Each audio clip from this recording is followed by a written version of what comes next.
Dámy a pánové, dobré dopoledne. Ladies and gentlemen, good morning.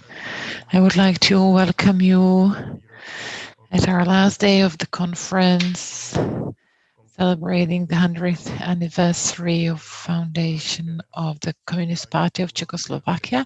In this panel, we will deal with the social and economic situation with the subtitle Czechoslovak Communism as Defender of Socially Weak and as an obstacle to the growth of life standards, economic standards. I would like to present you now our first speaker, Jakub Rákosník. Jakub works at the Institute of Economic and Social History at Charles University. Jakub Rákosník is a colleague of mine. He's a social historian dealing with modern social history, the history of welfare, of social state in general, focusing on the interwar period and the post-war period during the social welfare state.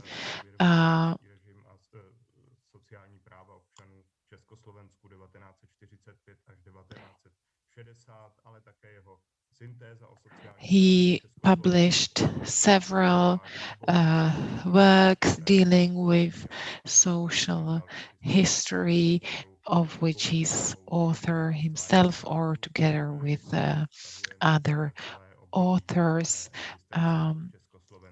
dealing with the social state. His today's lecture is entitled If Marx Were Alive Today, the Strengths and Weaknesses of Communist Social Policy. Jakub, you have the floor. Thank you. When the draft law on national insurance was discussed in the Constituent National Assembly on 14 April 1948, Evgen Erban, at that time Minister of Social Welfare, in his opening speech stated the beginning of a new era of social protection for the Czechoslovak population. I will quote a piece of his speech. I quote, "The law on national insurance marks a turning point in our social policy, not only in terms of the material benefits it brings to the working people, but in terms of the new principles which are clearly applied here and which differ sharply from the motives and principles of social policy under capitalism. If we realize that without the fulfillment of all the economic preconditions, there would be no national insurance, especially without the expropriation of the capitalists, without an economic plan and the development of the working power of the nation, then it must be also emphasized that alongside this, it was necessary to create the political preconditions in order to be able to initiate and secure from disturbing reactionary influences a new era of care for the working man in the socialist spirit." End of quote. The very name of the law suggested foreign inspiration in the form of British national insurance. Czechoslovak exiles during the war were able to become thoroughly familiar with William Beveridge's report, which became the Bible of the post-war welfare state in the British Isles and which strongly influenced the drafting of the eponymous Czechoslovak law during the Third Republic.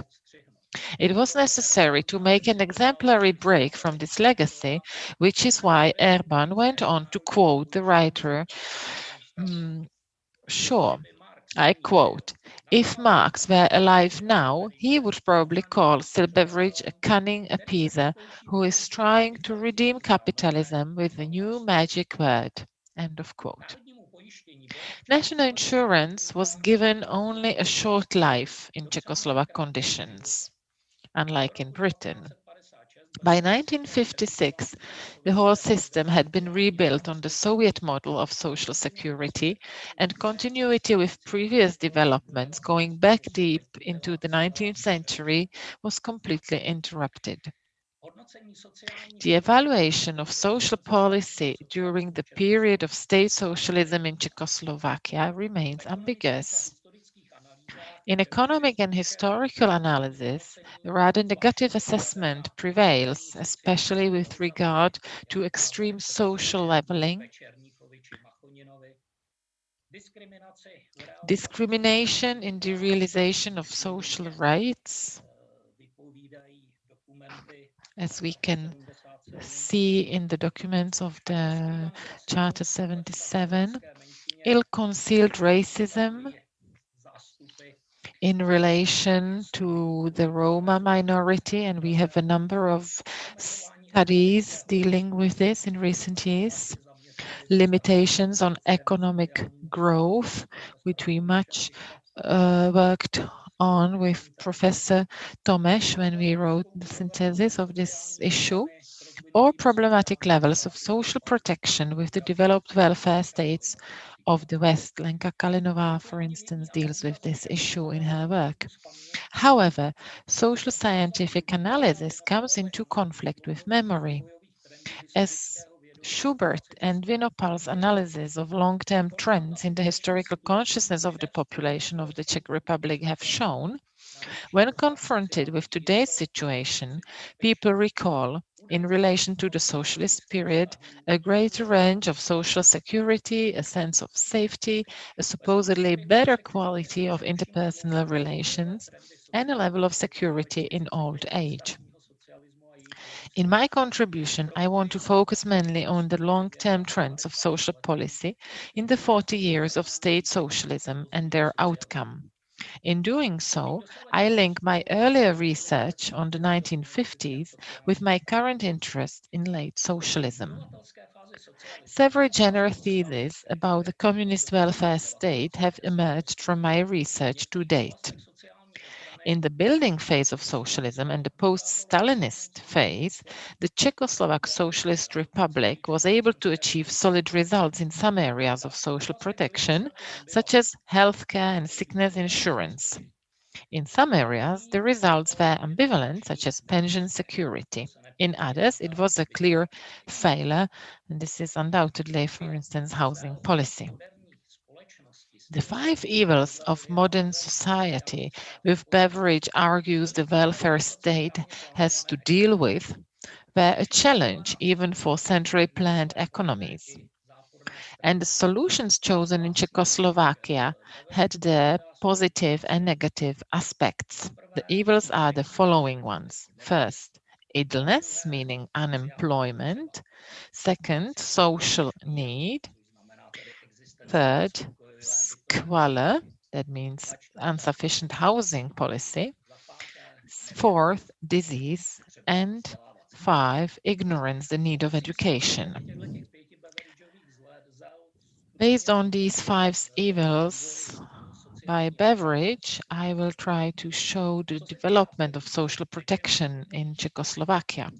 The first one, idleness, which has been most documented, especially in economic analysis.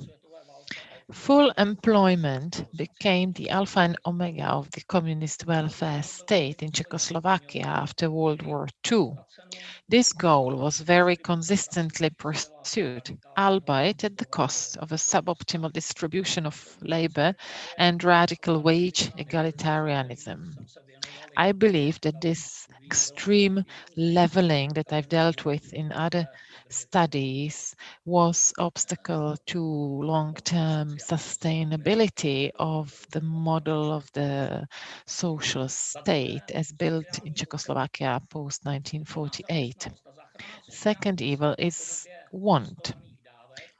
Full employment and the social safety net of means-tested benefits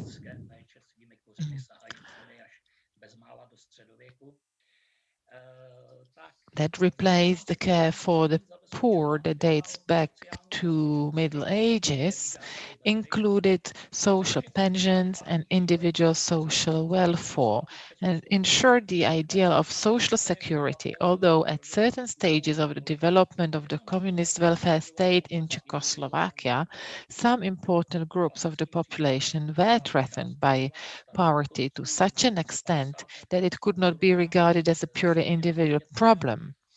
For instance, some pensioners or families with children in the late 1950s that faced extreme poverty, as well as in the late 1960s. This is one of the reasons why the Husak regime focused its attention on these groups in the early normalization period. He led a pro-natalist family policy and social security reform, to give an example. The threat of poverty in the 1970s eventually affected less than 1% of the population, and the situation in the 1980s was even slightly more satisfactory than it had been in the previous decade. This means that during the normalization period, an average between 100 and 100,000 people were at risk of poverty, which was considered to be a manageable number, managed by individual social care organized by public administration. However, one cannot forget the significant ethnic inequality in the distribution of poverty, which even communist social policy could do nothing about. A 1974 survey showed that a full third of all Roma children were recipients of poverty benefits, while in the 1970s in the Czech lands, Roma made up 1/12 of those below the subsistence minimum. In Slovakia, it was 1/4. This means that the proportion of poverty among Roma was roughly 10 times higher than in the rest of the population. Third, squalor. By removing squalor, Beveridge meant the elimination of slum areas in cities and active housing policies. As already indicated, these policies were among the weakest aspects of the welfare state in Czechoslovakia, despite the mass construction of prefabricated housing during the normalization period. Significantly, the collective of economic reformers who, under the leadership of Josef Zelenitz, wrote the popular 1989 report, Czechoslovakia at a Crossroads, described housing as one of the most depressing aspects of consumption and the overall quality of living standards of the Czechoslovak population. Fourth is disease. As long as it was possible to improve the health situation by building new hospitals and promoting preventive programs, the communist health system achieved outstanding success in the 1950s and 1960s. By the 1960s, key comparative indicators such as life expectancy and infant mortality rates were pushing Czechoslovakia to high ranks, although the interwar republic did not show any dazzling results.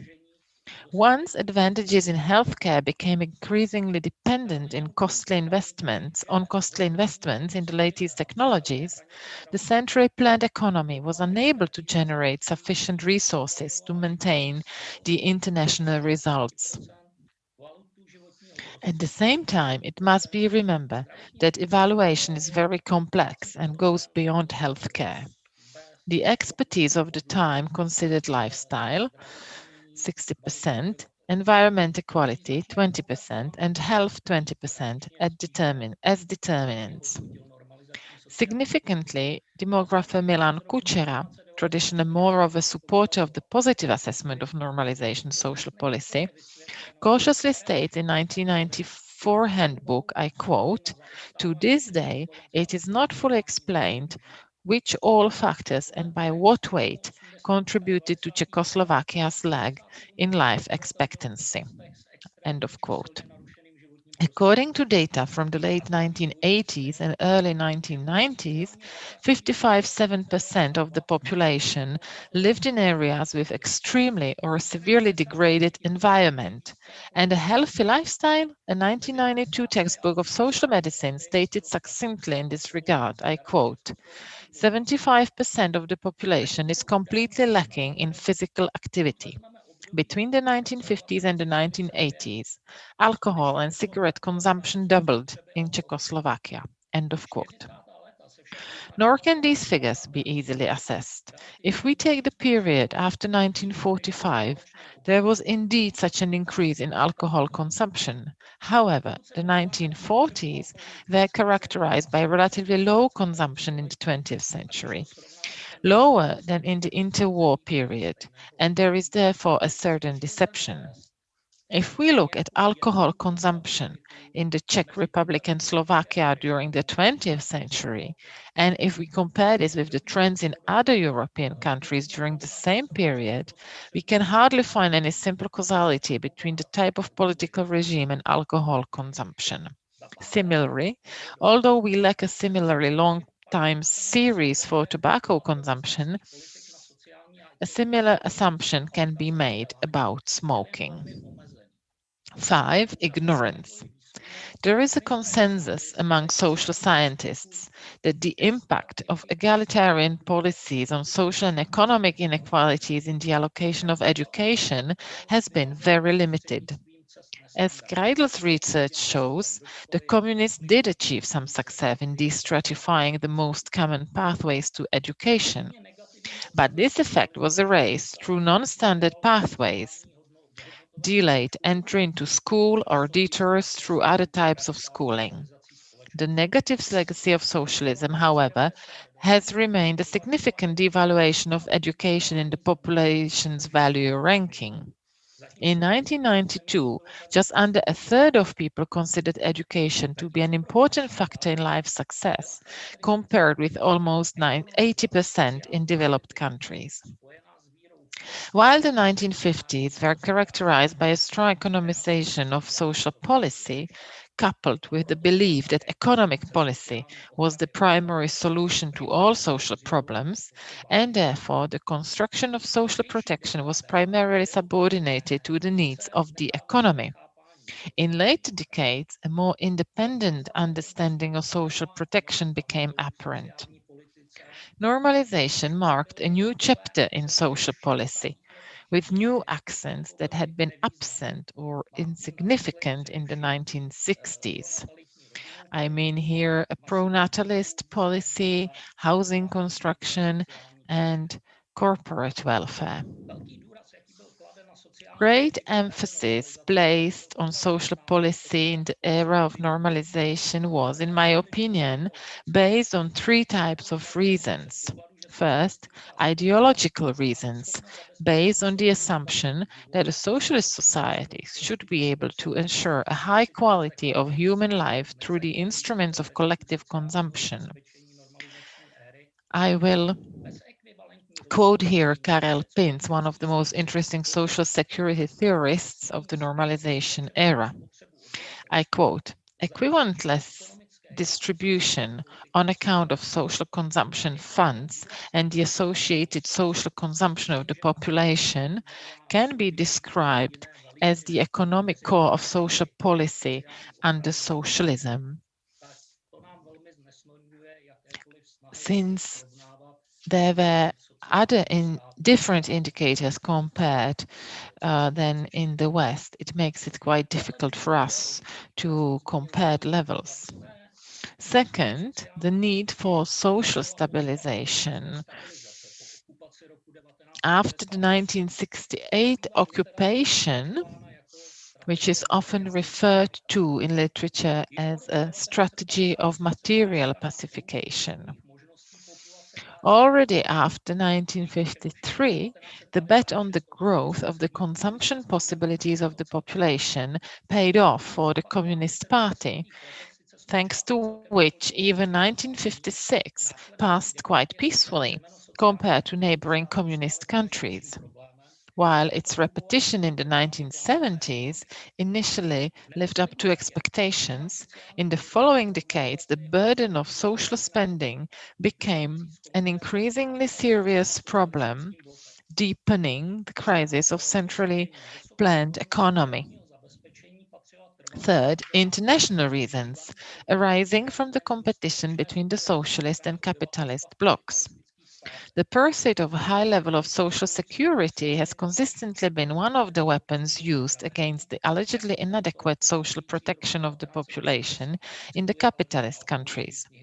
In this context, the numerous contemporary statements from contemporary sources, such as this one from 1980, are more understandable.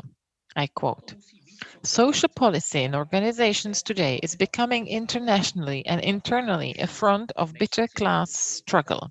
That is why it must be quantitatively more extensive and qualitatively higher in a social state than social policy in capitalist states." End of quote. I believe that the pursuit of these principles contributed fatally to the later economic stagnation of the 1980s and was one of the key preconditions for the crisis and subsequent collapse of the system of state socialism in Czechoslovakia. Thank you for your attention. Thank you very much, Mr. Rákosník. Thank you for this very instructive start of the panel. Our next panelist to present is Radka Shustrova, also from the Institute of Economic and Social History of the Faculty of Arts at Charles University. She's currently also a Newton International Fellow at the University of Cambridge. She's interested in the social history of Central Europe, specifically the history of the welfare state, labor, nationalism, gender, and the history of the Second World War. She is a renowned expert on the transformation or changes in the Czech society and its elites in the protectorate, which is reflected in her first monography, Under the Protection of the Protectorate. And her most recent book is On the Beginnings of the Social State, on the Nationalism and Social Policy under Protectorate. She's a co-author of a book on family policy, and family policy is also a topic of her research. So her contribution is entitled From Patriarchy to Emancipation and Back, Democratic Family as a Radical Project of Socialist Society. Radka, the floor is yours. Good morning to Prague or to wherever you are. Thank you for this amazing introduction to the context of the social system of Czechoslovakia, communist Czechoslovakia. Demokratické rodiny v širším historickém kontextu. The aim of my paper is to show the broader historical context of family development and women's emancipation in order to understand state socialism. At the same time, I want to highlight the importance of the concept of democracy and its relevance to the debate on communist dictatorship, because as we know, there were and are different forms of democracies, even in the West, and the family as a subject of historical study can be used to show democratizing tendencies in a less conflicting context.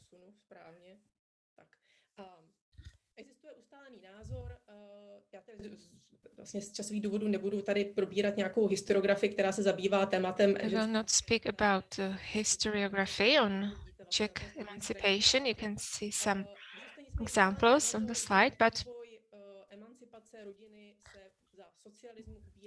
the general consensus is that the development after the Second World War moved from emancipation to the return of the family.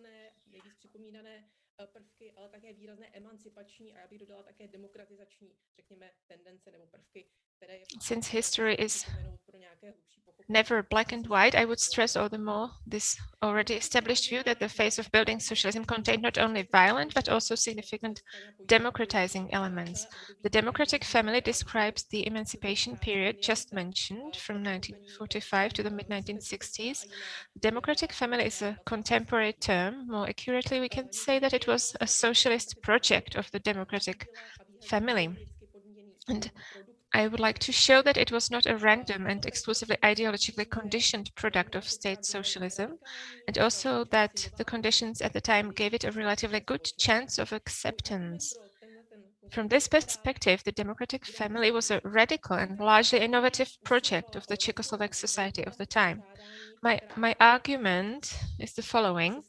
The democratic family was a radical reform of the family system that in a relatively short time sought to reverse the entrenched values, norms, habits, and stereotypes transmitted in society based on what Zygmunt Bauman calls the social or class inheritance function. I will argue that there has been no fundamental transformation of family relations during the 20th century, and the public representation of the family follows a cyclical development that begins and ends with the model of the liberal democratic family. This is not an evolutionary development, but rather a steady return of patriarchy, broadly defined.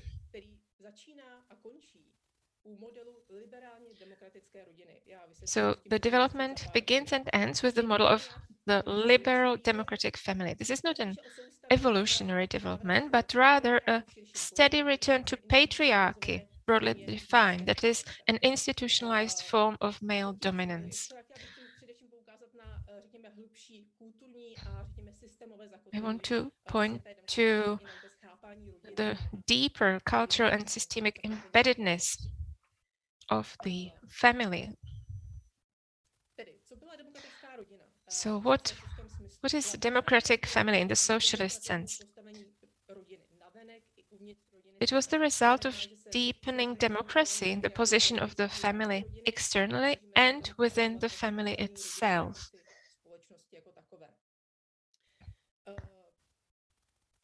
Mohlo by se zdát, že to je nějaká, řekněme, nějaká magie komunismu přijít s něčím vlastně radikálním a úplně novým. It may seem that this was some kind of magic of communism that brought this new perspective, and in some respects, the Communist Party was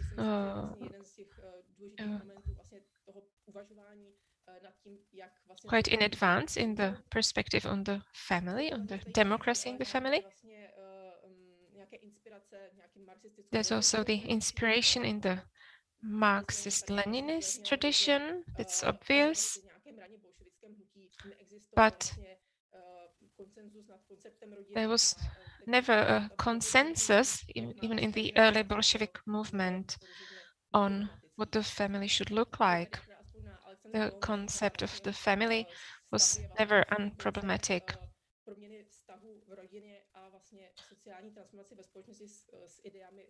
Different ideas contrasted Lenin's vision closer to Engels' conception, and the female representatives of the Bolshevik movement, notably Alexandra Kollontai and Clara Zetkin.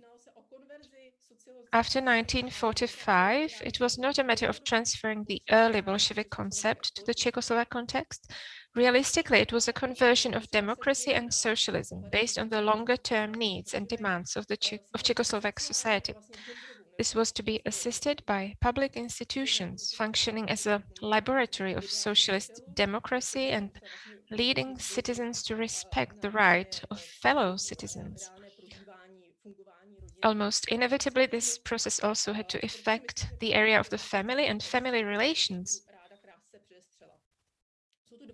Of course, what I'm describing is a kind of ideal type. But the other question is, what was the practice, the reality? Now let me briefly mention the historical context.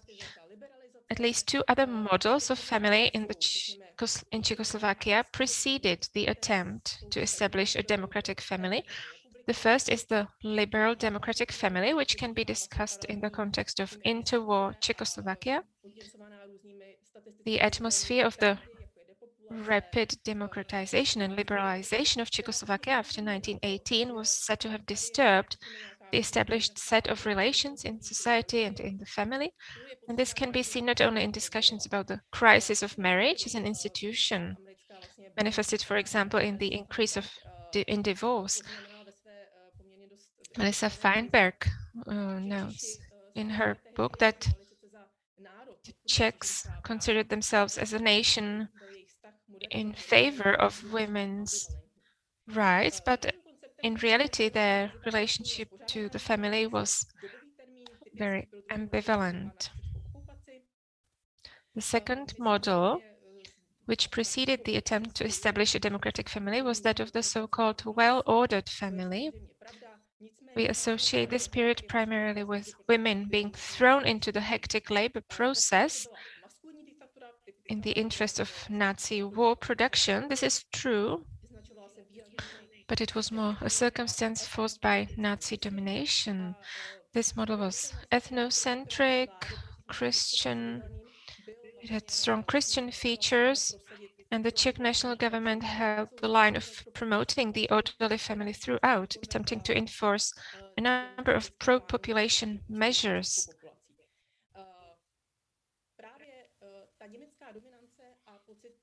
This German dominance and the sense of existential threat to the Czech family in demographic and socio-economic terms made the Czech population significantly more prone to maintaining traditional structures of society, and there were no counter models.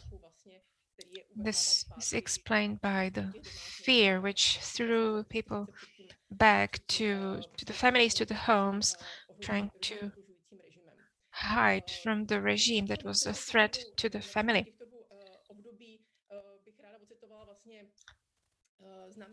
Now I would like to quote the words of the renowned Czech gynecologist Jiří Trapl, who in 1938 commented by saying,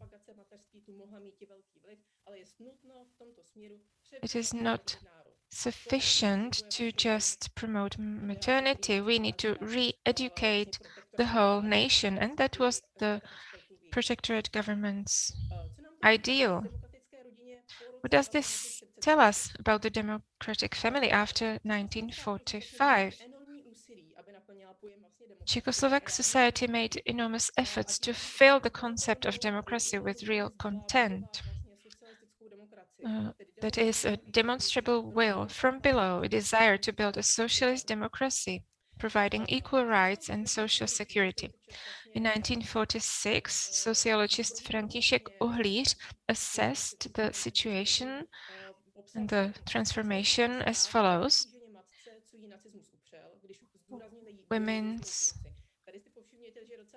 So he said, the socialist state returns to the woman mother what Nazism denied her by emphasizing her biological function. From this perspective, the democratic family project had a significant chance of success because it fit in well into the post-war atmosphere and the mentality of the society at the time. This was reflected in the very well-known Family Law Act that was a milestone in family law. It's from 1949, but it's a result of a more long-term efforts in which Milada Horáková participated as well, so it's not just a purely communist norm. The aim of this law was to reform the existing legal and social model of the family. It abolished the traditional patriarchal power over children. It abolished the power over the wife as part of the process of equalization of the sexes, but also equalization of the society.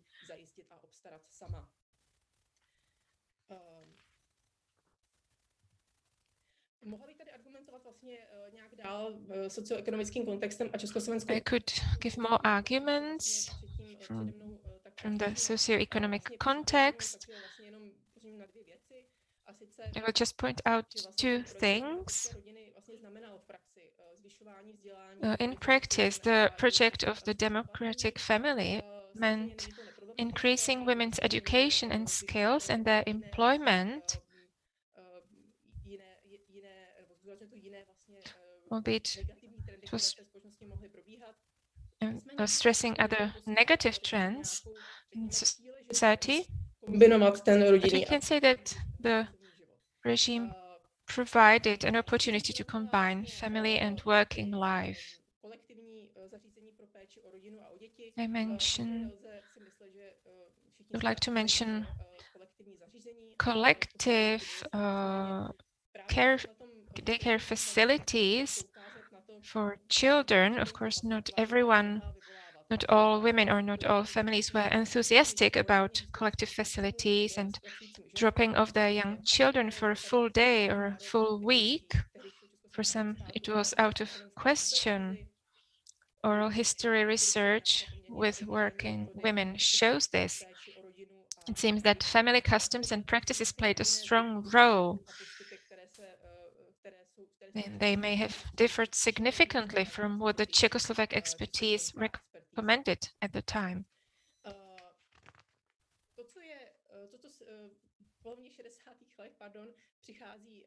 In the mid-1960s, there's a change already mentioned by Jakub, which has nothing to do with Prague Spring.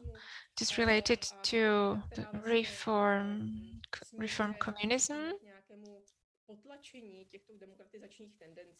which led to a suppressing of these democratizing tendencies. There was a drop of natality and other priorities that the state focused on. The Czechoslovak expertise was following the same line since the Prague Spring of 1968. There was the program of social help to families. It was established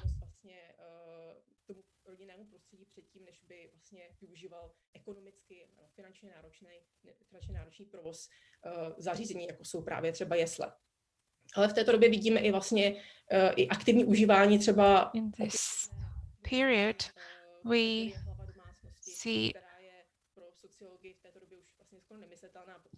once again the use of the notion of head of household. This is used again to refer to the husband in the context of family relation. The same trait is shown by the optics of couple counseling and popular scientific literature, which shows the predominance of the more conservative model at the expense of the democratic one. Normalization, which is in our view linked to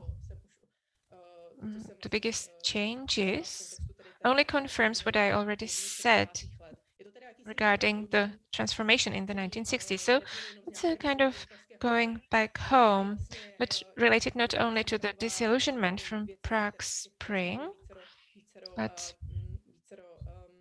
it's a concurrence of several factors. There was the housing crisis, which meant that several generations lived together, shared the same flat. What is the result of all this? It's something that I would call the harmonious family. It's not my term. It comes from the sources which use the term harmonious marriage. It's a submodel of late socialist society. It was conform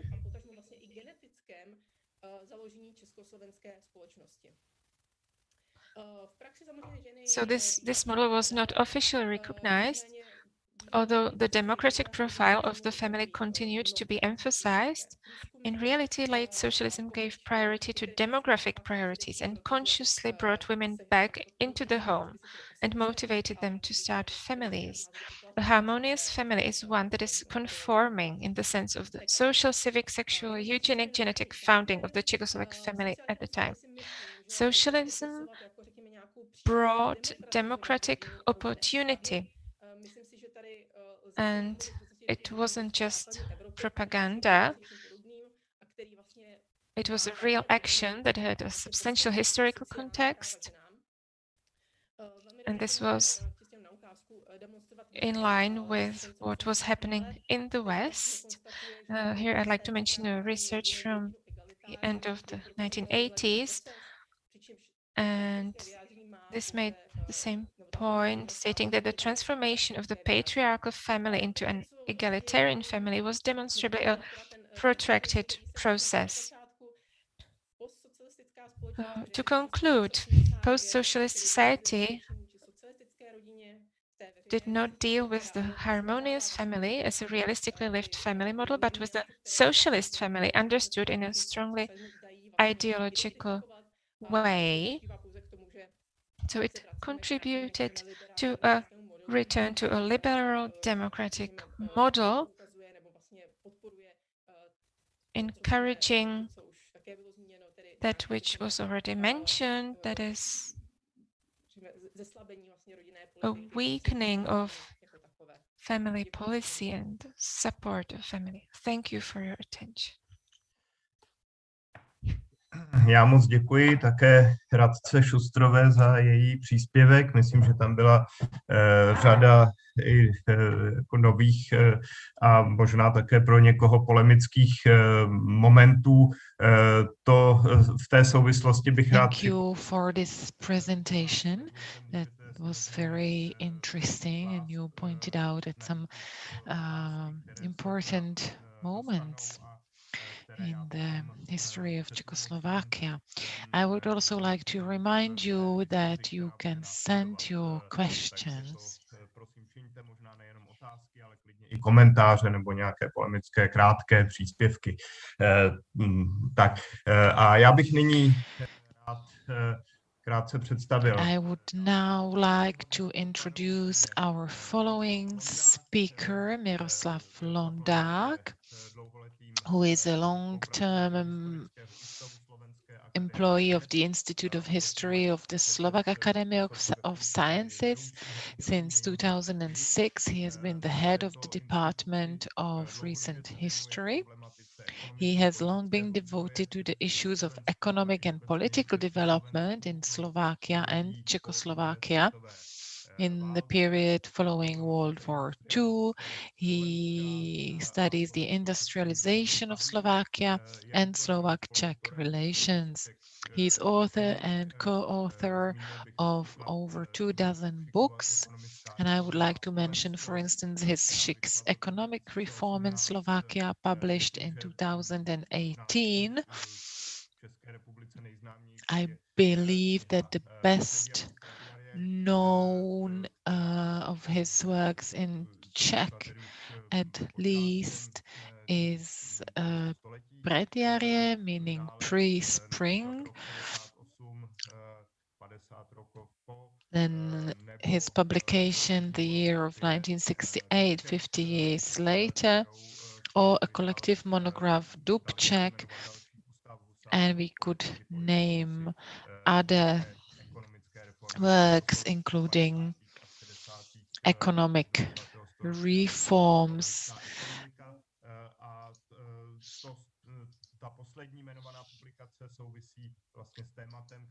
He published a book on this issue of economic reforms, and this is also the theme of his today's contribution, which deals with the evaluation of economic and social development during the communist era in Czechoslovakia and Slovakia.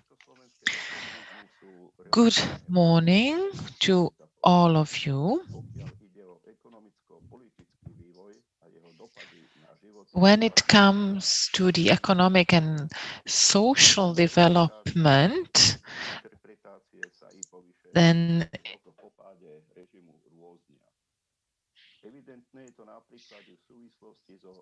we can look at its effects or at incessant attempts to compare the achievements, especially in the 1980s. when it comes to the process of economic and social leveling of Slovakia to the level of the Czech countries and the policy of industrialization, it's a complex matter. Of course, we can assess the development in shorter periods, such as in the 1960s. And this is how we can get to partial conclusions. The history of the Slovak social state is a finished period of time. And then we should look at the economic and social leveling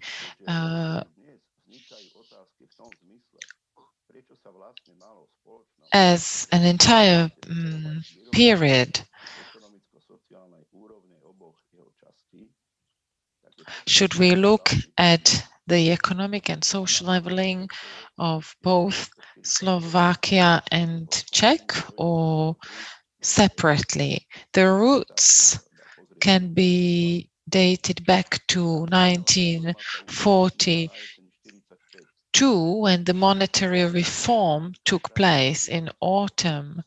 That was a concession of the Slovak side, because back then the Slovak crown was about 3 times stronger than that used in Czech. But at that time, the strength, the value was leveled, so that was 1-to-1 ratio.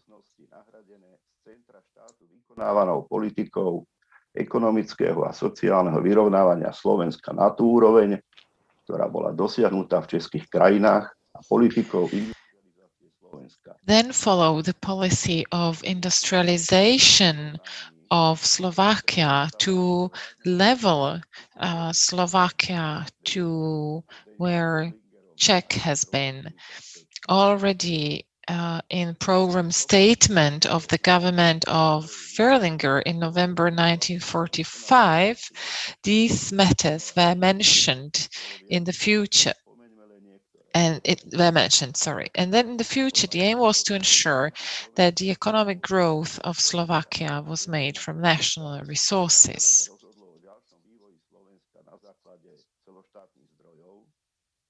The future of Slovakia was decided based on all means available, and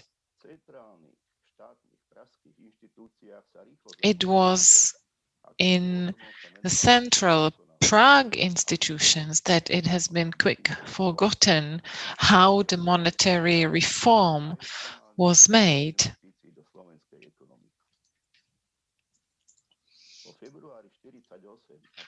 In February 1948, and following the creation of the Czechoslovak centralized state, the importance of Slovak organs and authorities was reduced.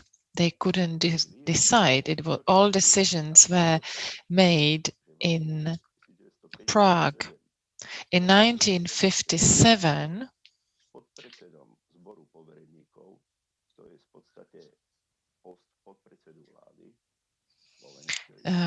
the Šebestas Commission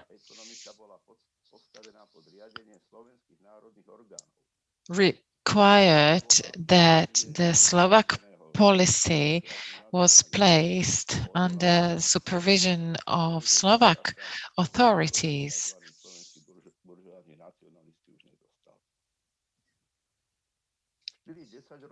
Slovensko a jeho ekonomika vyvíjali v rámci existencie československého centralizovaného komunistického štátu. Czechoslovak centralized communist state entailed many negative aspects, but despite that, Slovakia underwent modernization. It was industrialized, and its social level, was slowly approaching the level of Czech. Sure, there are very quantitative differences. The leveling hasn't been achieved even at the end of the 40 years long period, and it has been an issue of many discussions.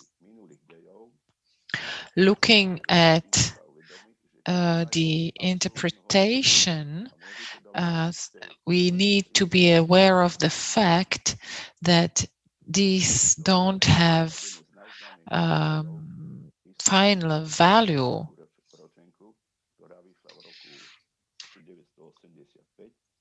If we look at a yearly report from 1985, we can see some information about the basic revenue, especially in comparison to the 1950s. But however, these indicators were adjusted, so they don't really reflect the actual situation. The methodology used differed, and it was criticized as early as in the early 60s. The Slovaks came with their own methodology, and according to them, Slovakia was developing on the basis of Slovakia created means. When we look at the slide 3 and then 4, we can see the development during the first 20 years of the Czechoslovak socialist state. The complexity of Slovaks leveling to the level of Slovakia needs to be taken into account. From some perspectives, this issue has not been solved. The focus was on quick economic development, and indicators use the growth share of Slovakia at various indicators, but such measuring didn't allow for an overall analysis, and it was criticized as early as in mid-1960s in the pre-spring period. If we look at years 55 to 60, the overall economic growth grew by 180% in Slovakia. But these were absolute numbers taken into account, and comparing them with what was happening in Czech.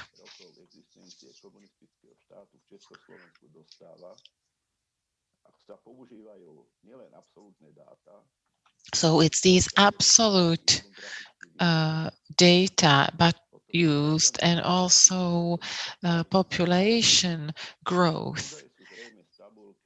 The indicators used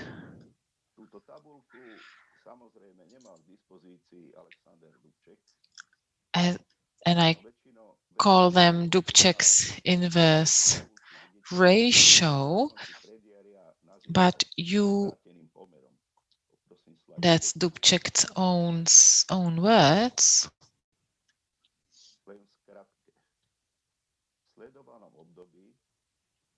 So in the period surveyed,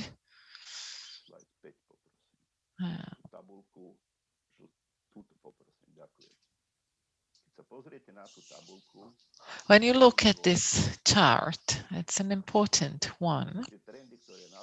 You see the trends that Dubček called in 1967 the inverted ratio. In 1948, Slovakia's share in increase of total workforce was 10%, but increase in the number of was 70%, sorry, but increase in the number of job opportunities was only 25%. In areas where there was a chronic lack of workforce, meaning that people were brought from other places. So there was this shift of Slovak workforce also to the Czech lands. Also, due to these reasons, during the first 20 years, the development caused a shift towards federation in Slovakia, because they hoped for better division. We don't have space here to deal with this problematics in depth. I just wanted to briefly compare and point out at the complexity of this issue. With the few minutes remaining, I would briefly discuss the issue of Czech lands. Jak se řekne doplácet?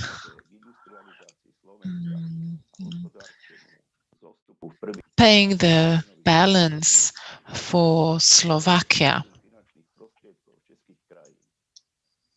Sure, there were shifts of means, but we cannot speak of paying the balance because most of resources were used for the entire state, and Slovakia contributed with workforce.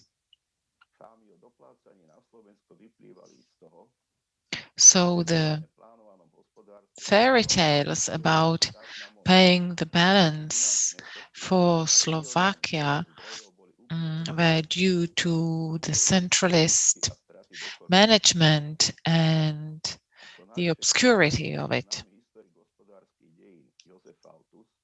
Josef Faltus, a historian of economic history,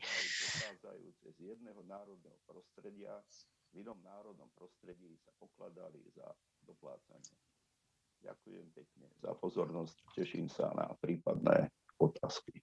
Ďakujem. Thank you very much for your attention. Miroslava Vlondáka. Je to dobře, že tedy alespoň jeden příspěvek reprezentuje v tom našem panelu tu Thank you very much, and I'm happy that we now have an overview also of the Slovak perspective and the interdependence of the two parts of Czechoslovakia. Now is the time for our next panelist, Jakub Šlouf, one of the directors, so to speak, of this conference.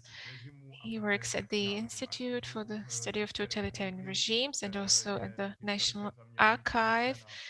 He focuses on post-war Czechoslovakia, mainly the mass protests, regional political elites, the dynamics of the developments within the Communist Party,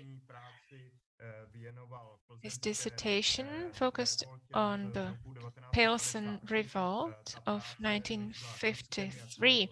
His dissertation work was published under the title Kinship in Currency, the Genealogy of the Pilsen Revolt of the 1st of June 1953. It's the work that is very much used and quoted. And Jakub Šlouf has returned to this topic many times. His other work, his other publication I'd like to mention here is entitled Nerve Fibers of Dictatorship. Today, he is going to present his contribution entitled Industrial Workers' Culture of Protest in the years 1953 to 1968. Jakub, the floor is yours. Thank you. Ladies and gentlemen, I'd like to look at how states worked as a means to negotiate on salary questions. I'd like to focus on the period of the currency reform, which is not so much researched. But first, I'd like to recall some basic axioms of the problem. Industrial workers were the most protesting part of the society since 1945. A German historian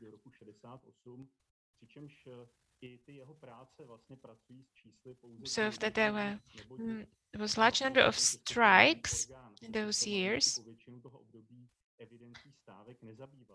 At the time, no state body registered the number of strikes. And we also have to mention threats of strikes or cases when work was stopped and it was not registered as a strike. It was in the years 48 to 53 that the strikes were the most intense. And paradoxically, this was a time when the repressions were the harshest. And this can be explained by the causes of strikes. After February 48, industrial workers had an exceptional status.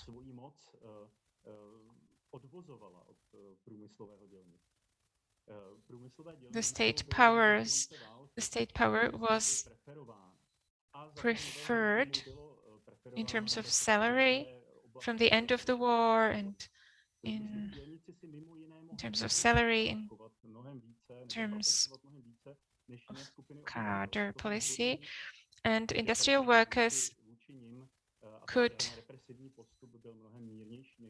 dare to strike because repressions were lighter towards them as compared to other groups of the society. What were the reasons for strikes? Mostly, the aim was not to overthrow communist dictatorship.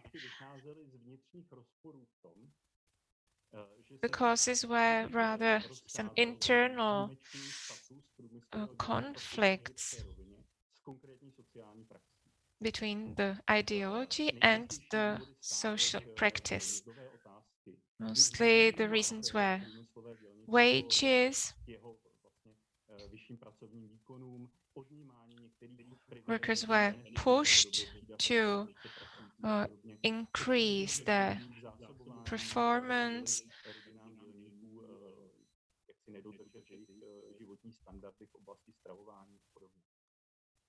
The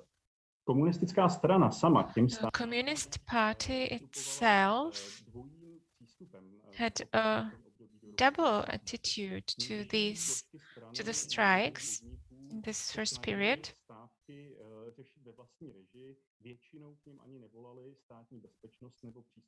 On the one hand, the enterprises tried to deal with the strikes internally. It's because social upheavals within an enterprise could be seen as a social failure. If the strike went too far, or the upheaval, of course, the state authorities were also involved. But this was a difficult situation for the party leadership.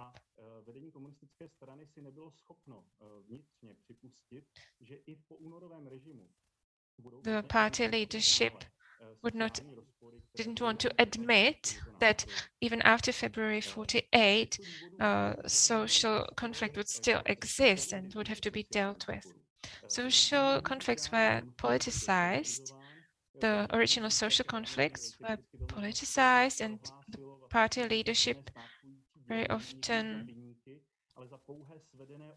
declared that the protesting workers were manipulated by foreign or home reactionaries.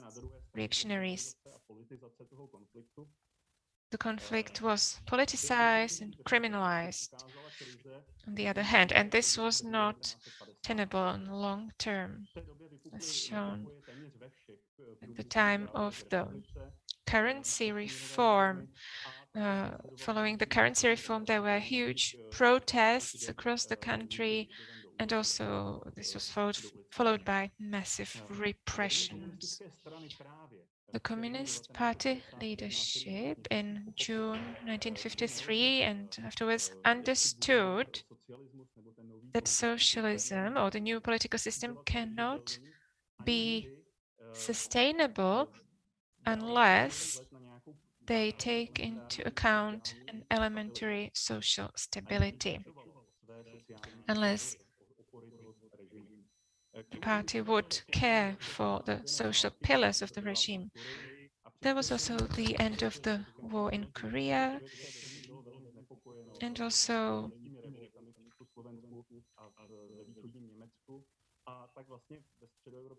the leadership of the Communist Party of the Soviet Union was frightened by the workers' revolts in Czechoslovakia and the GDR in mid-1943, and therefore began to pursue a policy more sensitive to the social needs of the population in order to stabilize the social situation. That's why the language of the Soviet representatives changed, and they started speaking about developing the quality of life or the level of life. And the effort was made to stabilize the social situation, which was a protracted crisis, especially in 1953.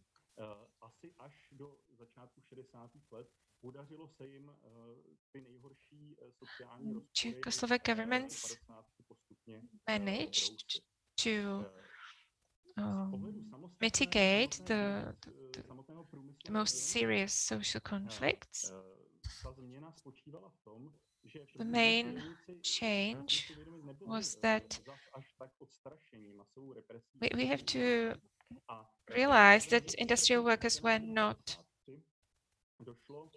so much afraid of the repressions, and in the summer of 1953 there was one of the biggest wave of upheavals and strikes. The reason was that the currency reform took away the savings of the workers, and therefore the industrial workers became even more sensitive, or very sensitive, to fluctuations in their wages, because they lived from the wages from month to month, and this resulted in mass protests and strikes. The situation was extremely unstable. 1953, especially in North Bohemia, but also in West Bohemia and South Bohemia, epicenters were lignite mines, but also some other industries joined in the protests. We can see some new approaches in the Communist Party leadership. The party, of course, registered this activity, but they did not criminalize and politicize this anymore. They took it as a social reality. This social tension became a social phenomenon, and that's how the party leadership instructed all the bodies of the party.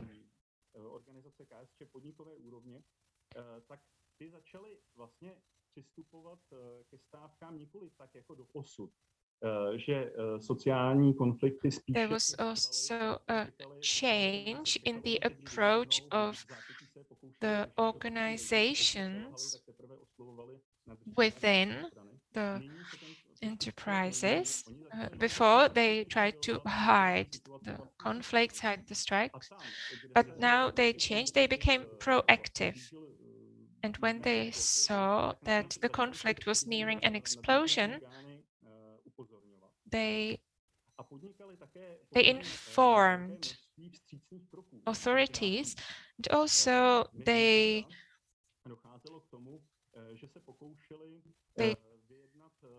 negotiated with the workers, and they tried to make steps in order to fulfill their needs by taking loans, for example, from the state.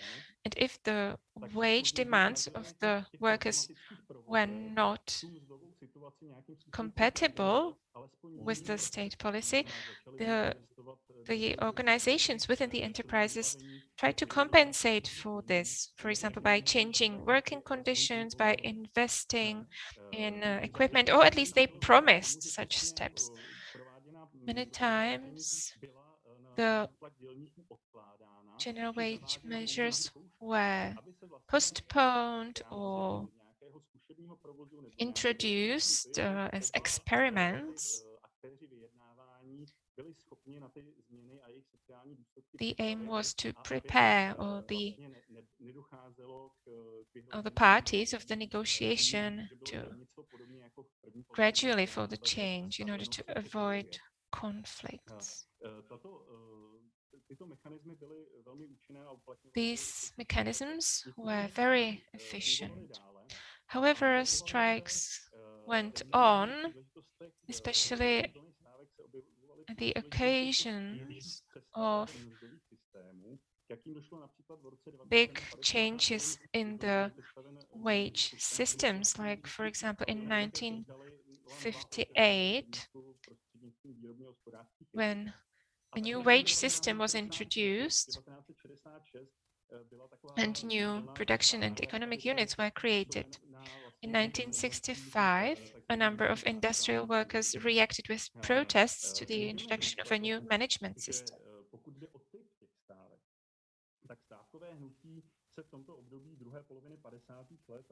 In the second half of the 1950s and in the 1960s, a strike movement was highly individualized.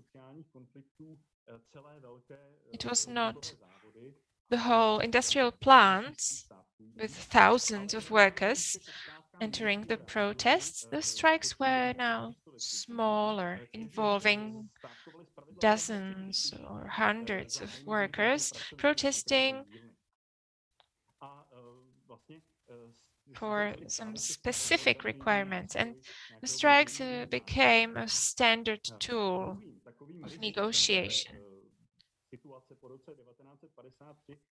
Another feature of the situation after 1953 was a decentralization of the strikes. The big machinery and other plants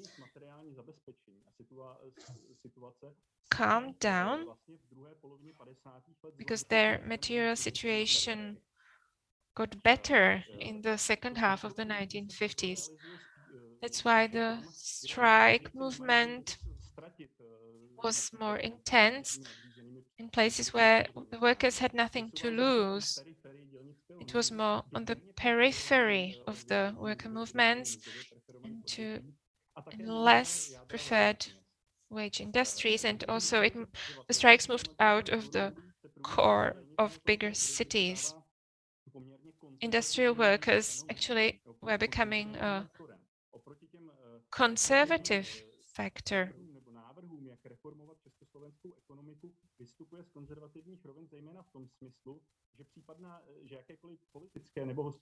Any political or industrial reforms were seen as a danger or a threat to the satisfying status quo. That's why the workers were conservative and they did not want an increase in wages for some of them if that meant decreasing of wages for other workers. There was a pressure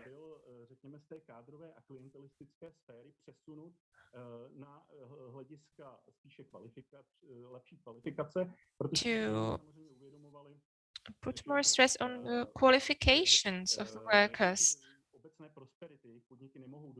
because the workers were aware of the importance of qualification, especially qualification of the leaders. There were some reformist efforts linked to decentralization. In 1956, the workers were aware that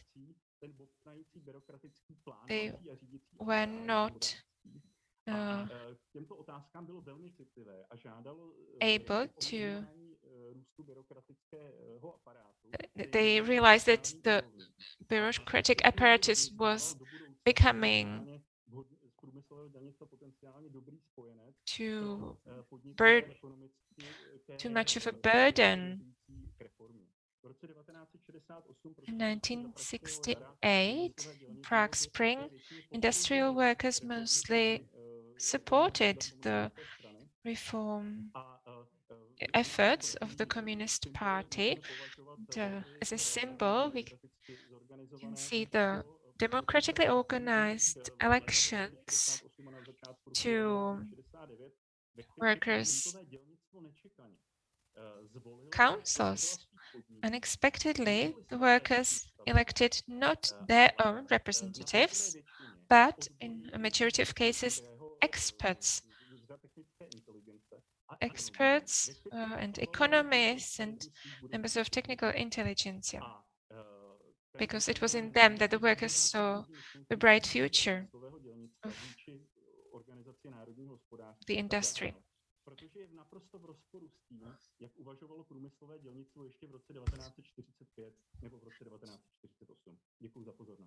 Thank you for your attention. Thank you to Jakub Šlouf for this very interesting contribution.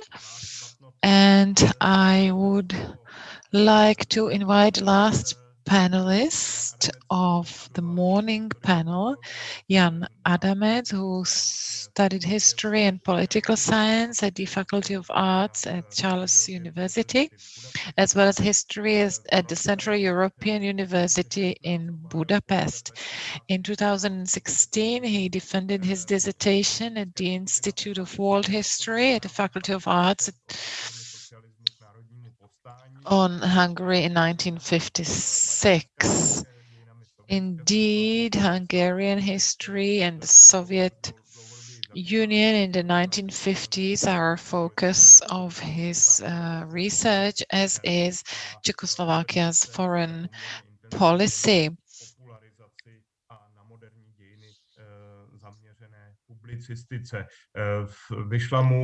He published recently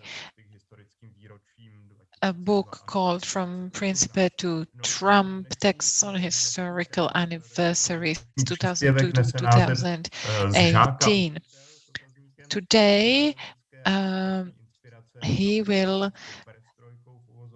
speak of ideological and expert inspiration by the capitalist perestroika and metamorphosis of relation between KSČ and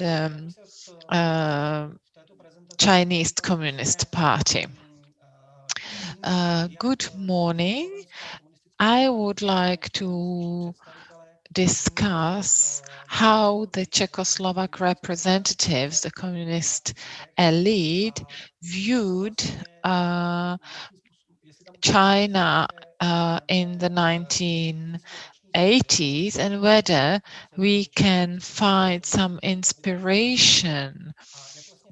Could that serve as inspiration to Czechoslovak communism? In the second half of the 1980s, diplomatic and trade relations between Czechoslovakia and the People's Republic of China were restored and intensified. And this was when China was undergoing a huge change. This is when a fusion of market principles and central planning was happening with communist dictatorship, a combination of economic modernization with the Communist Party's monopoly of power. I draw here on documents of where the Czechoslovak representatives reflected on their impressions and also try to open the theme of Chinese reforms. The second source are texts that were published in the 1980s in press, such as Obrana lidu, Tribuna or Tvorba, and they try to understand these Chinese reforms, view them from the ideological and expert perspective.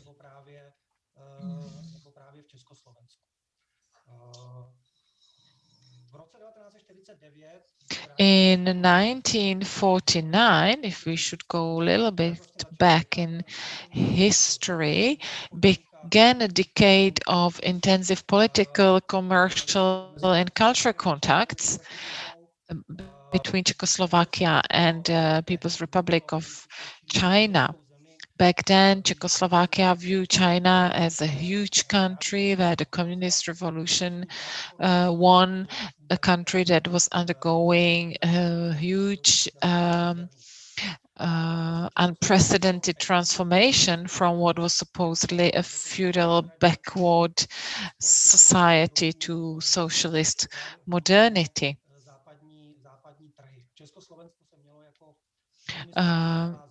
Czechoslovakia was an industrial developed country and could be a supplier for China of machinery, etc.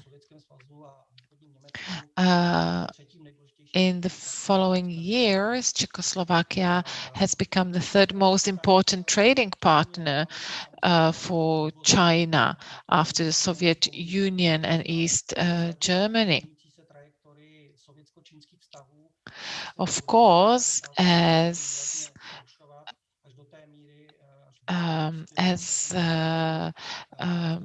Soviet vassal, Czechoslovakia had to follow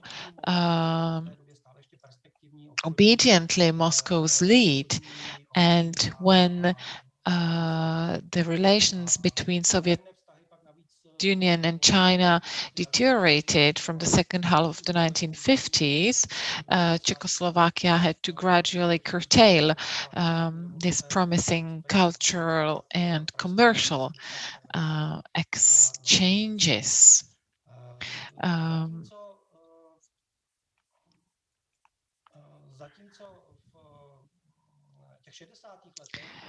In the 1960s, Czechoslovakia had to follow Moscow, but in the 1980s, Prague gained much more room for maneuver in relation to Beijing. China had still a number of unresolved foreign policy and geopolitical disputes with Moscow, and resolution of those was a condition for full normalization of relations between the two countries.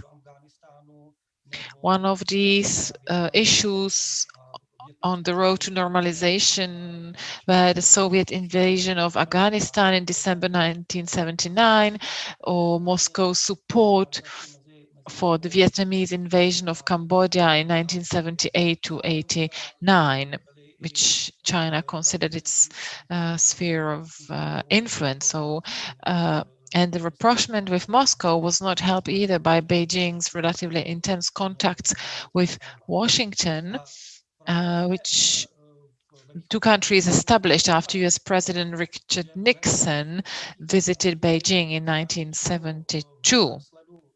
In the 1980s, some top Czechoslovak representatives visited China, be it Prime Minister Lubomír Štrougal, General Secretary of the Communist Party Miloš Jakeš, or President Husák, who visited China in quick succession in the late 1980s.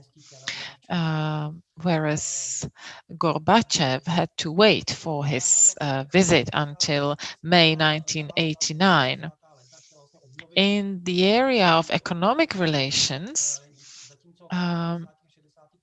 Czechoslovakia wanted to continue where it stopped in the 1950s, but in the 1980s it has become obvious that Czechoslovakia lagged behind compared to the Western competition that China let into the country. Despite that, Czechoslovakia tried to offer supplies of industrial units such as power plants, heating plants, breweries, trucks, etc. There was also the idea of a modern modern form of cooperation, which was Štrougal's idea.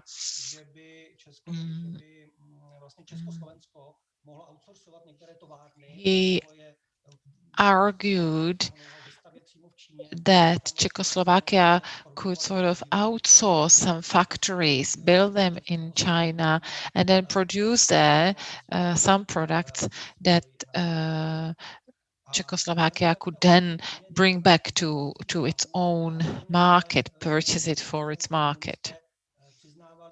Czechoslovak communists were interested in the ongoing Chinese experiments and reforms. They were interested in the market economy or parts of it that China introduced.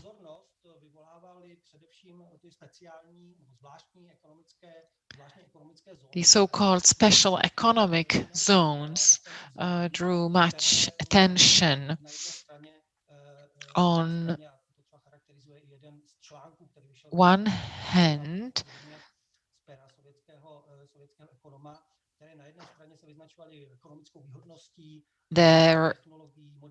they exported technologies, they had transparent know-how, quickly growing productivity, and so on.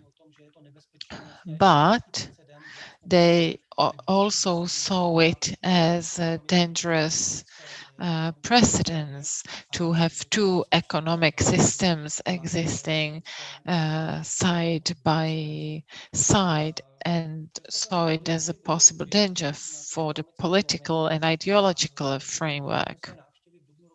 During his visit in April 1987, Strougal visited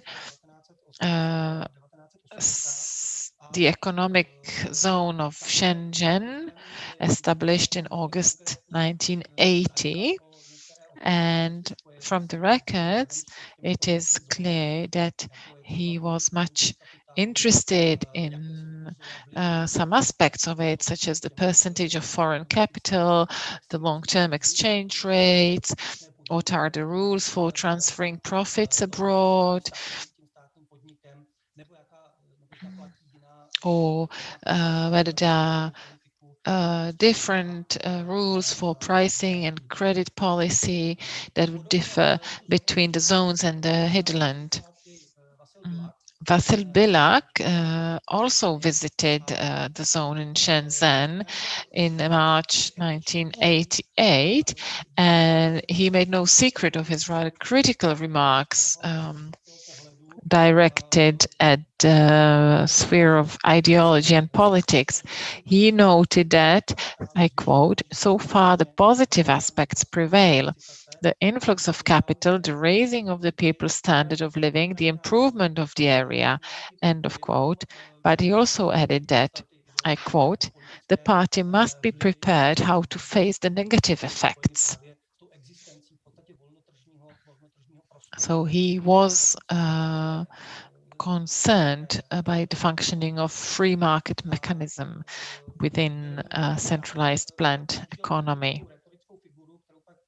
He also used a rhetorical figure typical of the Czechoslovak leadership, comparing the size and vastness of China to small Czechoslovakia. And he said that what could be advantageous for the People's Republic of China, because it's a large country and can afford experiments, could not be afforded by Czechoslovakia.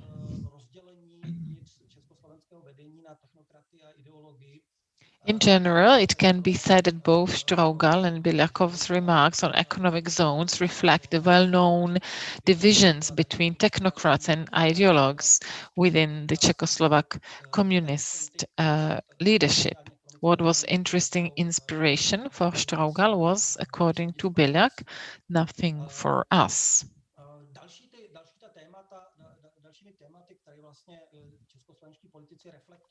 Other issues reflected by Czechoslovak politicians when it comes to reforms in China was the decision-making process that saw transfer from the center to local plants.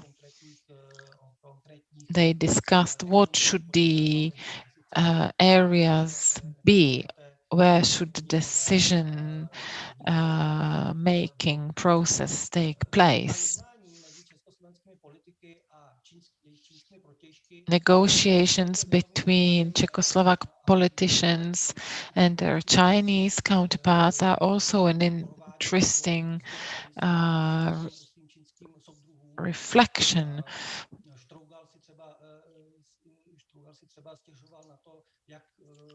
Strougal complained about the great sensitivity of the Czechoslovak economy to international changes, and criticized the excessive structure of Czechoslovak industry and the lack of its own raw materials. It's a very sensitive question. Bilak, for instance, mentioned while in Beijing that he was inspired by Chinese measures in the political area, be it division of the top functions.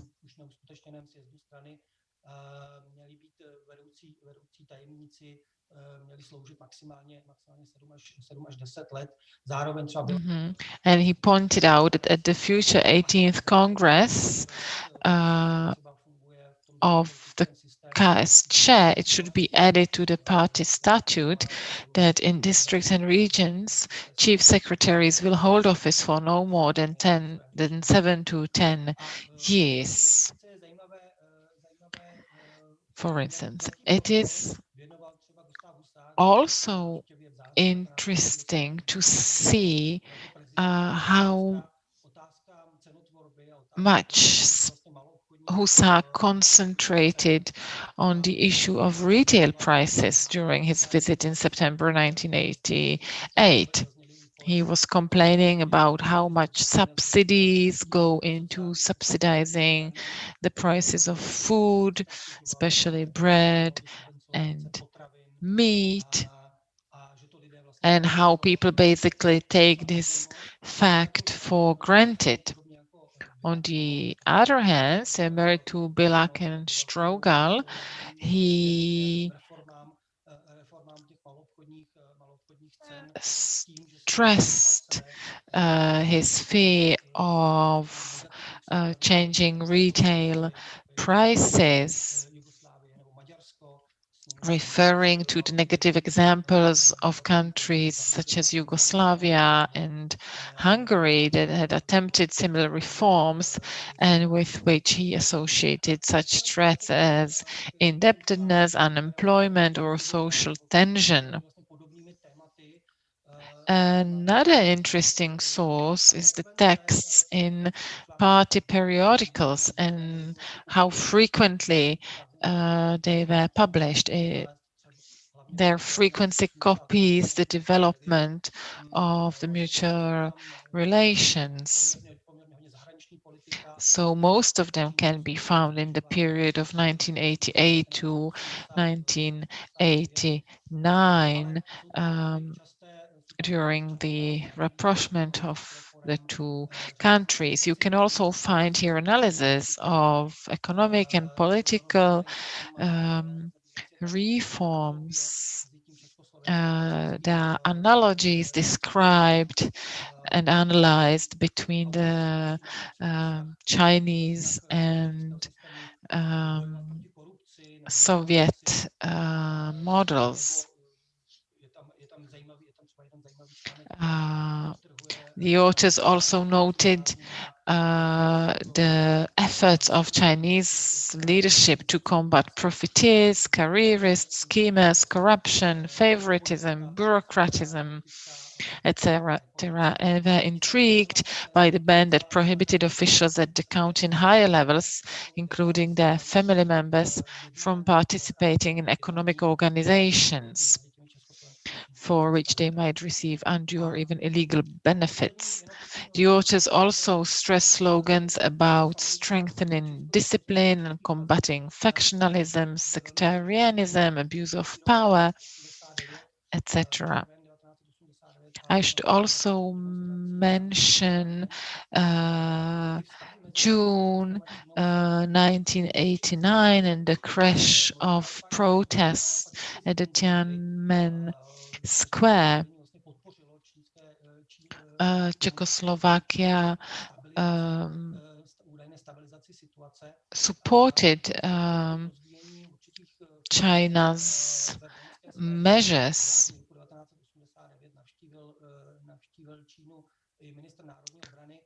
The Ministry of National Defense visited China in September 1989. So we could wonder whether the inspiration were economic and political reform, or if it was rather the effort to preserve the existing system, including the use of armed forces.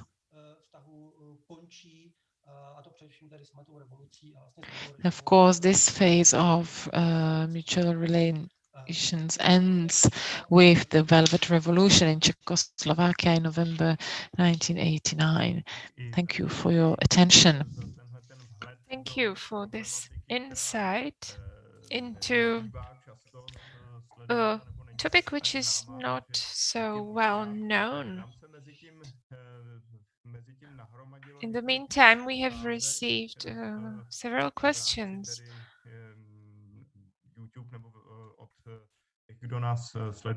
from our audience on YouTube.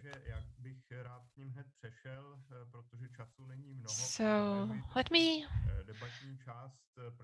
dive in. First question. Jakub Vrba is asking Radka Shustrova, wouldn't it also be productive to see how the different types of family overlapped or intertwined? To what extent was it possible to trace the emergence of the orderly family already in the 1930s?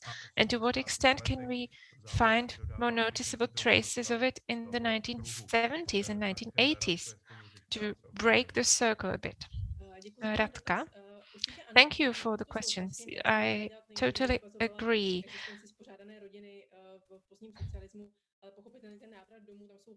Of course, the coming home, we can find some similarities. The orderly family starts definitely as early as the 1930s. These were parallel concepts of the family. So, of course, there is an overlap and there are some models or types that come and go in different historical periods. Thank you for your brief answer, which leaves space for other questions and comments. Vojtěch Rybka is asking Radka Shustrova and Jakub Rákosník, to what extent did the communist regime contribute to a permanent change in the idea of the goals and ambitions of social policy, especially in the Czech Republic, professionally and socially, and in which areas the most? Radka, you can start. And then Jakub Rákosník. I think it contributed quite radically to the concept of the social or welfare state and state security.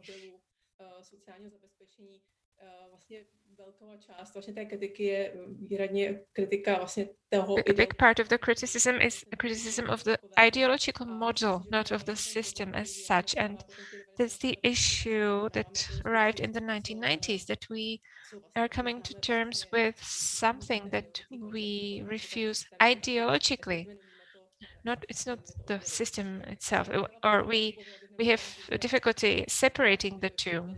Maybe Jakub can answer in the context of systemic indicators. I will refer to the newest literature of Lukáš Šlinek from the Institute of Sociology on what he said about the perception of the socialist state. In his analysis shows very clearly that in the Czech population, on the one hand, we accept promises of low taxes, for example, but on the other hand, the welfare state is untouchable. It has a support that begins at 80% and sometimes it exceeds 90%. So the pensions, the healthcare, that's something that cannot be touched. The only the only fields where we would accept some changes is fields that concern minorities. So this is something that is still present in the population, even after 30 years. Thank you. Thanks to both. Next question. Jiří Kocian is asking Miroslav Vlondag. He says, I would like to ask whether the findings and warnings of the Slovak economists resonated seriously with economic experts on the Czech side and with some of the leadership of the Communist Party of Czechoslovakia in the 1970s and 1980s. Mr. Londák.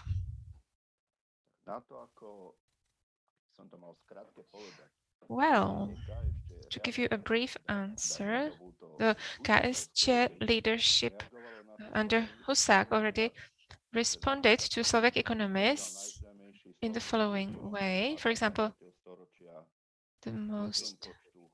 Vezon Kočtuk, the most famous Slovak economist, had to do manual work. He was followed until the end of the regime by state security.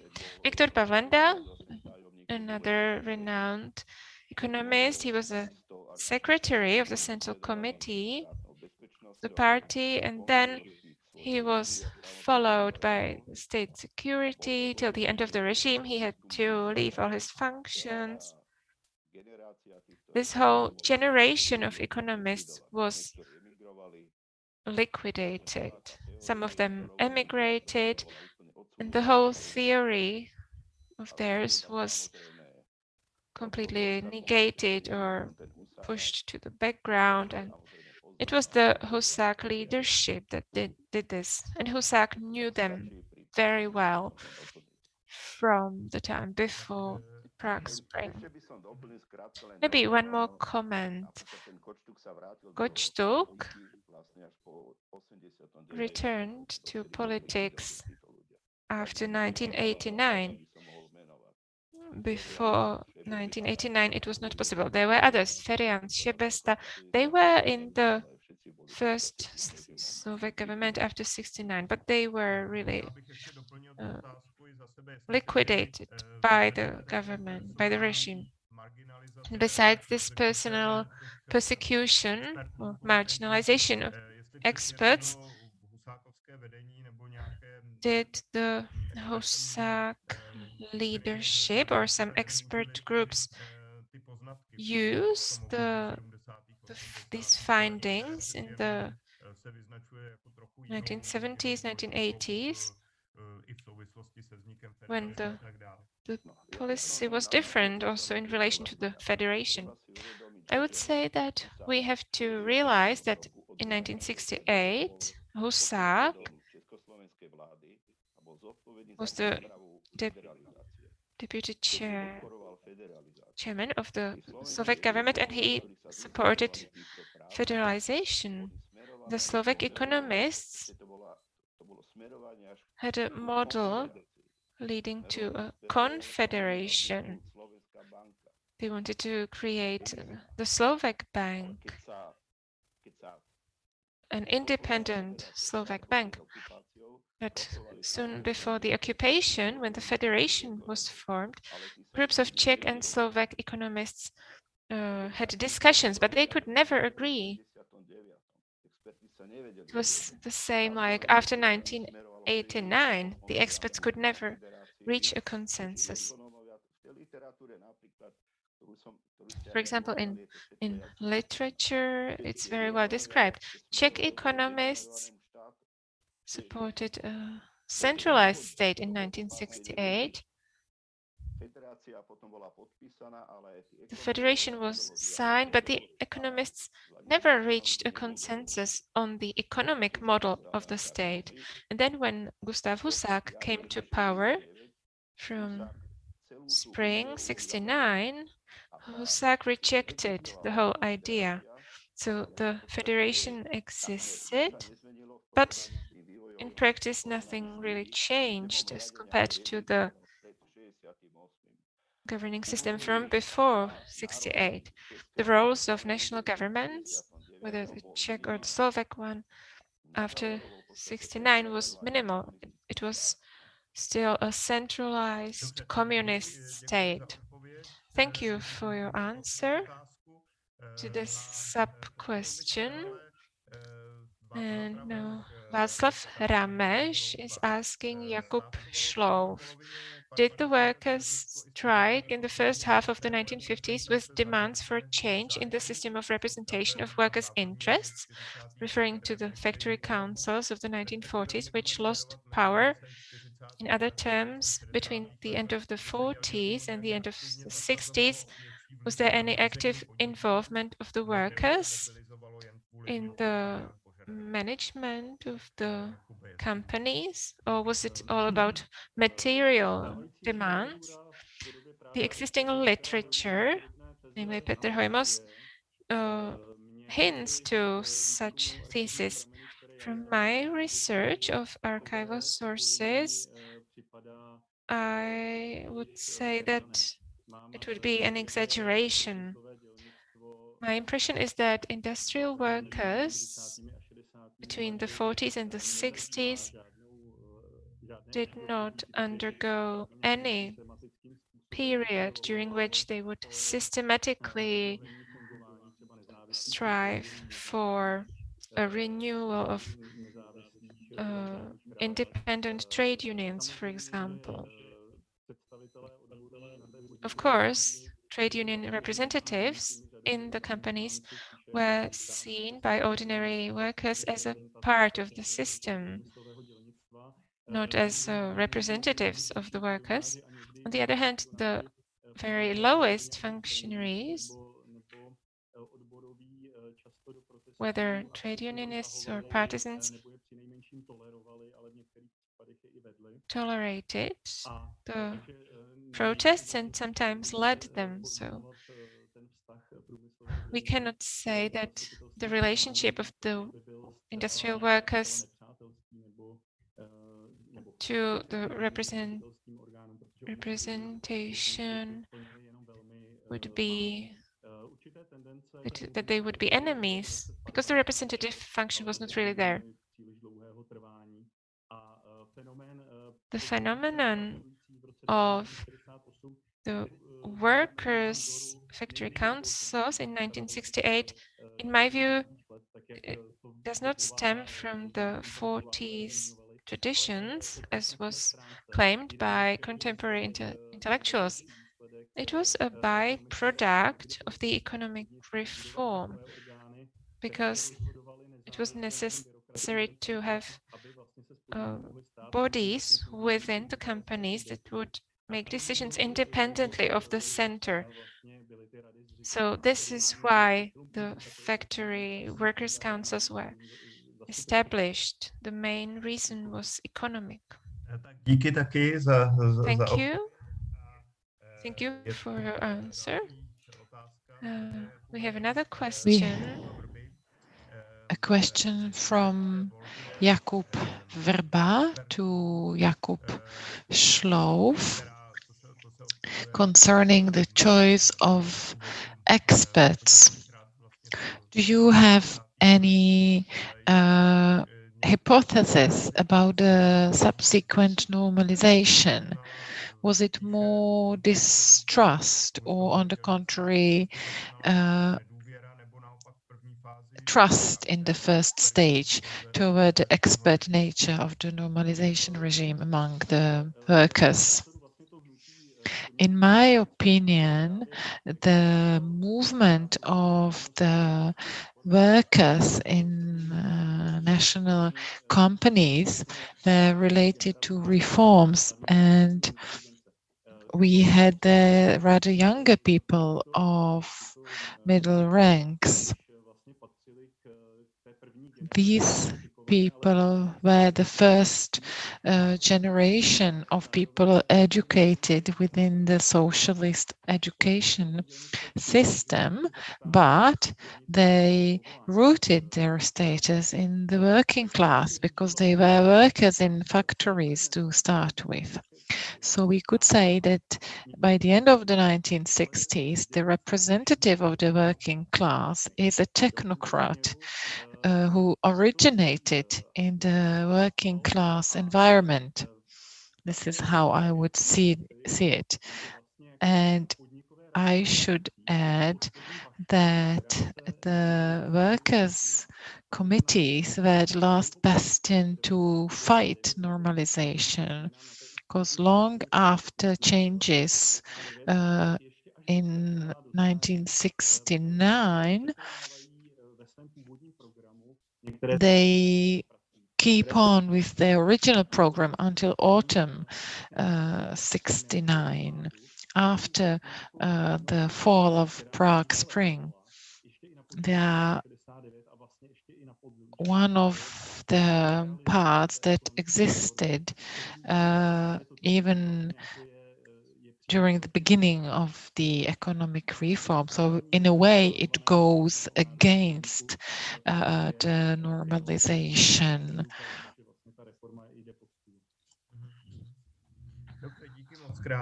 Thank you, Jakub. Another question from Matěj Bílý to Jan Adamec. It's the last question so far from our audience. Can we talk about Jakeš administration probing whether the Chinese system is a suitable alternative to the Soviet reforms, that is, transforming the economy while maintaining firm party control over politics? This is quite an interesting question, and I'm not quite sure whether we can draw conclusions based on the documents I had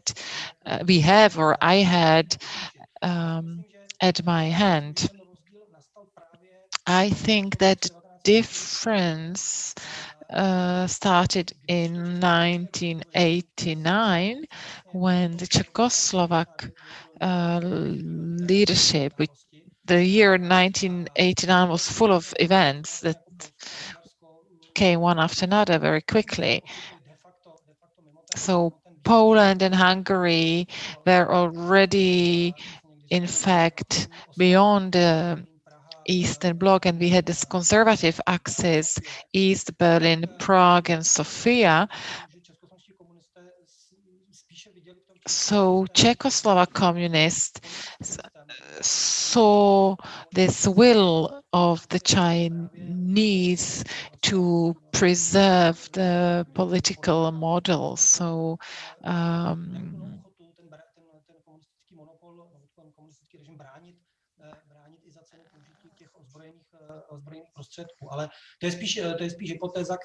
it's rather a hypothesis that we need to prove by documents. At the end of my presentation, I mentioned that the Czechoslovak leadership didn't reduce its contacts with China. On the contrary, they strengthened them. We can deduce that they saw in the crashing of the protests a way of how to deal with the disintegration of power, also within Czechoslovakia. I couldn't say with certainty that this was Jakeš's attitude or whether these were some tendencies that we could also see in November 1989 as armed forces used against protesters. Some were taken by surprise by the Chinese radicalism in terms of opening up to the West and to market economy, not only in the special zones. Some articles also criticized the Chinese Communist Party because it renounced a coherent political frame. but they just use the ideology to argument their steps, pragmatic steps that the government was making.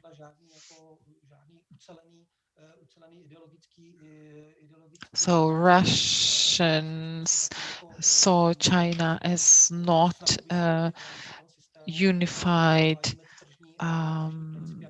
political approach, but rather as market economy efforts. But this Chinese so-called Perestroika is an interesting issue, and it would certainly be an interesting theme to study further. Thank you very much for your answer. I don't see any other questions. Do any of you want to react or to ask a question of your colleagues? If I could, I would just point out at a similar feature that concerns the company committees. If we compare Prague Spring and Hungarian uprising in 1956, it's an event after the intervention that those committees councils played an important role.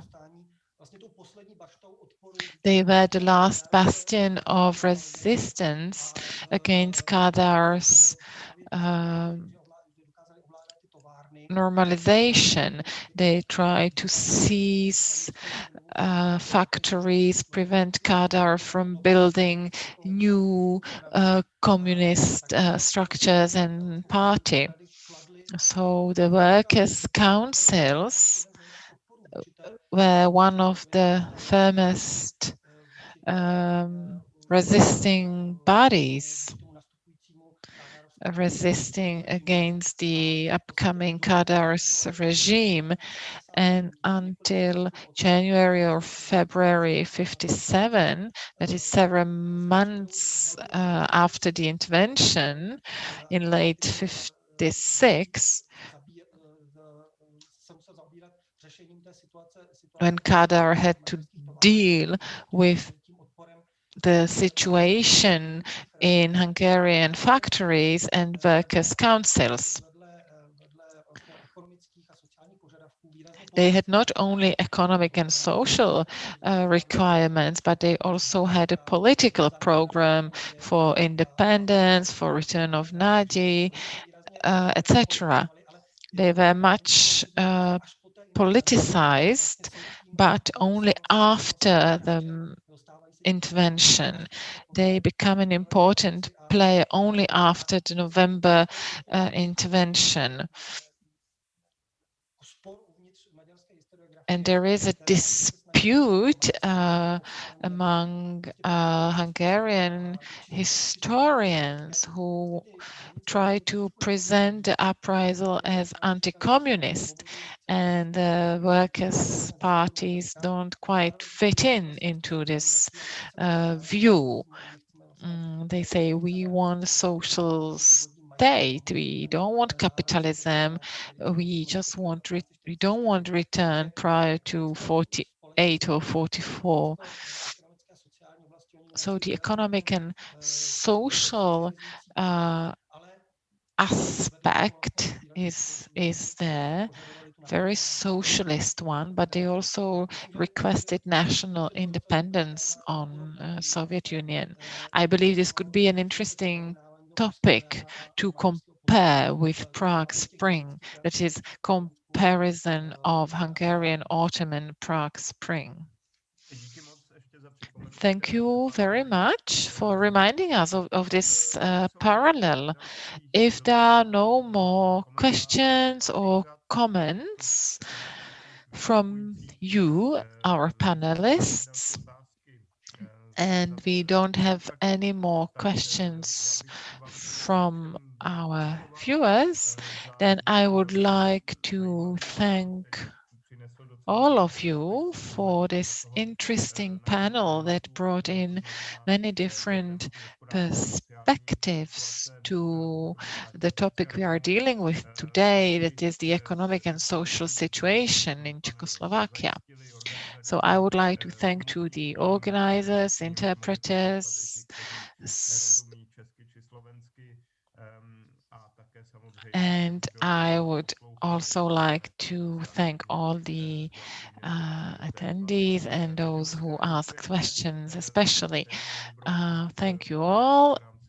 Bon appetit. We will go now for lunch break and then we continue with a keynote lecture.